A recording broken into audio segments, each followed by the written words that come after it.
Hello दोस्तों, हमारे channel की कहानियाँ रोजाना सुनते रहने के लिए हमारे चैनल को सब्सक्राइब करें और वीडियो के पसंद आने पर वीडियो को लाइक करना ना भूलें।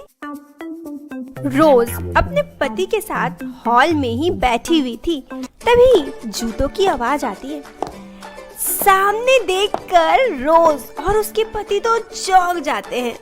सुनहरे बाल, लंबी आंखें, गालों में लाली, छोटे पीले कपड़ों में क्या जच रही थी। रोज जहां उसे देख खुश हो जाती है। रोज के पति सुशांत के मुंह से मानो पानी टपकने लगता है। वो उसे ऊपर से नीचे तक सिर्फ घूरते रहते हैं। तभी वो लड़की बोल पड़ती है, जीजू सरप्राइज, स्वागत नहीं करोगे हमारा? अरे शाली साहेबा, आपने तो दिल खुश कर दिया। बहुत अच्छा लगा आपसे मिलकर। अरे ऐसे अचानक से, और मुझे तो भूल ही गई अपने जीजू को देखकर। दीदी पहले या जीजू पहले? दीदी आप तो हो ही, सरप्राइज तो मैंने जीजू को देने के लिए आई। वाह साली साहेबा, आप मेरे लिए आई, वाह। साना के मुंह से ये सुनकर कि साना उससे मिलने आई है, सुशांत के दिल में हजारों अरमान जाग जाते हैं। पता नहीं वो सपनों में ही क्या क्या सोचने लगता है। तभी उसका ध्यान भंग होता है जब उसकी पत्नी यानी साना की दीदी कहती है, अरे पर तुम अचानक आई कैसे? ना कोई फोन, ना कॉल, ना मैसेज। कम से कम बता देती तो जीजू लेने चले जाते। दीदी मैं ना अकेले ही आ सकती हूँ, मैं बहुत मॉडर्न हूँ, मैं किसी से डरती हूँ क्या? और आपको क्या लगता है जीजू नहीं जाते तो मैं आ नहीं पाती? मैं तो सरप्राइज देने आई, और वैसे अगर पहले बता देते तो सरप्राइज ही खत्म हो जाता। हाँ साली साहेबा, आप तो बड़ी ही मॉडर्न हो गई हैं, और बहुत अच्छा लगा कि आपको हम याद हैं। ऐसा ही सरप्राइज देते रहिए। सुशांत जी देखिए, घड़ी में 10 बज गया। आपको ऑफिस जाना था ना, आप बोल रहे थे आपको जल्दी ऑफिस जाना है। जाइए जल्दी से ऑफिस चले जाइए, शाम को हम कहीं घूमने चलते हैं। साना आई है तो उसे घुमाना भी तो है। अपनी पत्नी की बात सुन सुशांत को बहुत गुस्सा आता है। वो साना के साथ ही रुकना चाहता है, किसी भी हाल में उसे ऑफिस नहीं जाना होता। तो वो तुरंत कहता है, काम मुझे आज कोई काम नहीं है, मैं आज छुट्टी पे हूँ। तुमने गलत सुन लिया, मैंने ये कहा था कि ऑफिस में आज मेरी छुट्टी है। अरे पर आपने तो, अच्छा जीजू अच्छी बात है, आप छुट्टी पे रहो, हम शाम में घूमने चलते हैं। मैं अभी ना बहुत थक गई हूँ तो मुझे थोड़ा आराम करना है। ठीक है जाओ, सामने वाला कमरा गेस्ट रूम है, वहाँ पर अपने कपड़े रख दो, सारे कपड़े, और आराम कर लो। ठीक है, तुम्हें कोई डिस्टर्ब नहीं करेगा। ठीक है दी।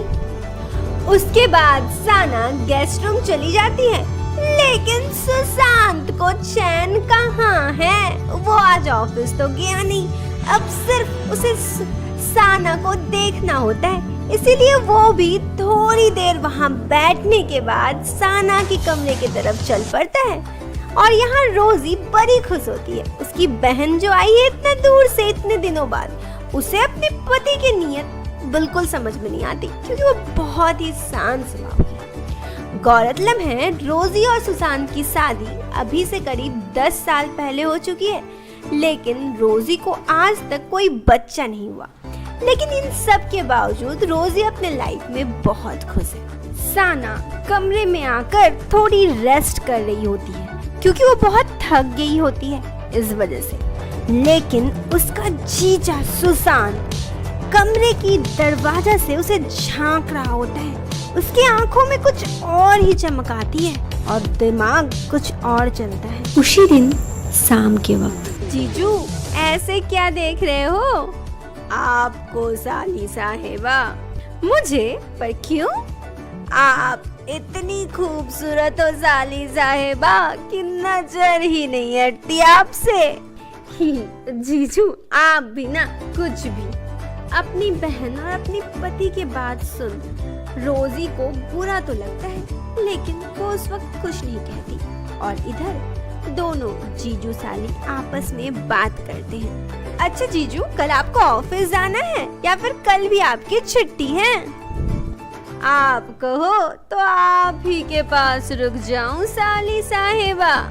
अरे नहीं नहीं जीजू, मैं तो बस ऐसे ही कह रही थी, वो मैंने सोचा आपको पूछ लूं इसीलिए।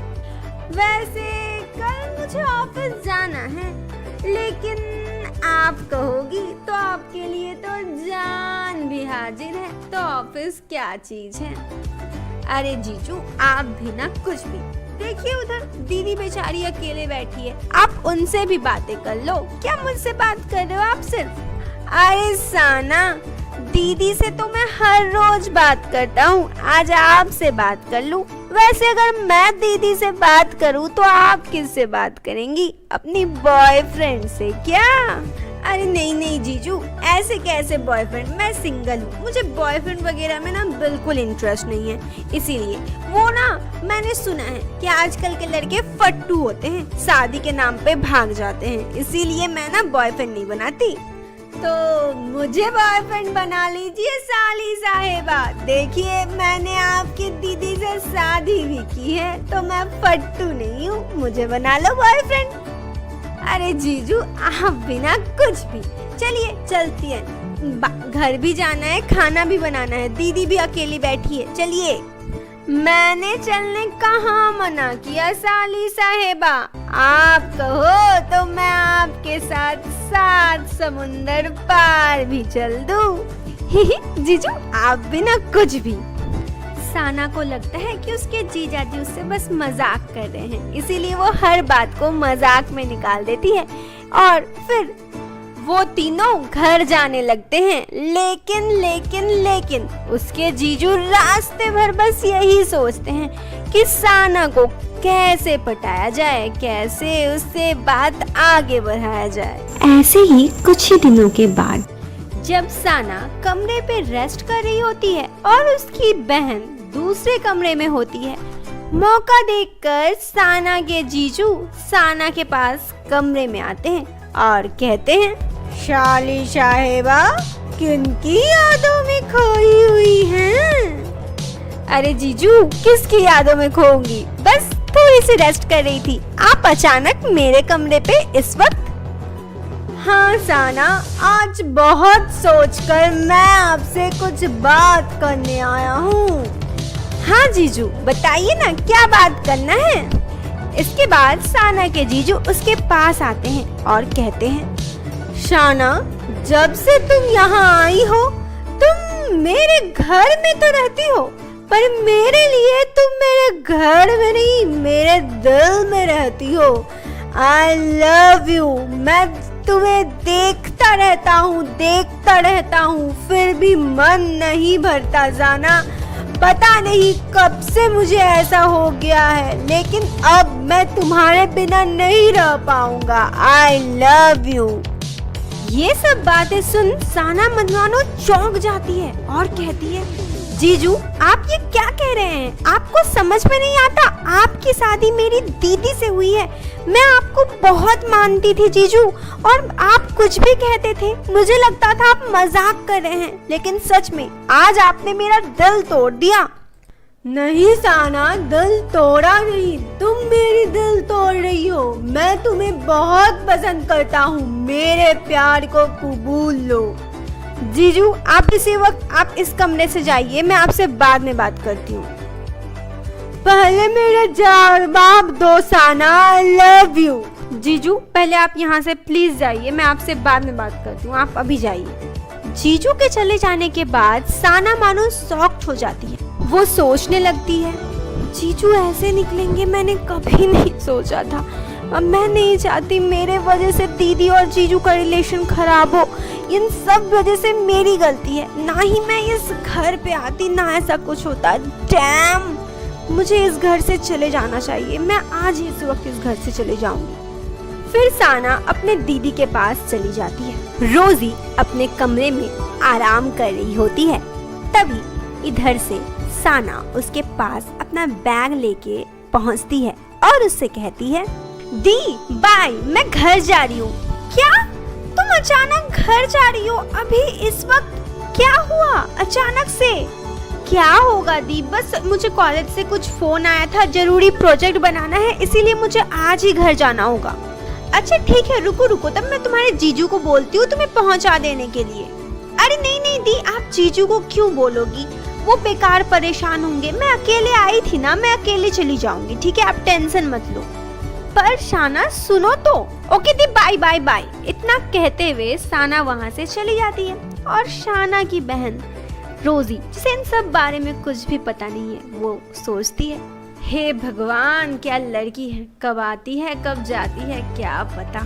खैर छोड़ो। और इधर रोजी अपनी जिंदगी बिताने लगती है नॉर्मल, उसे इन सब बारे में कुछ नहीं पता होता है।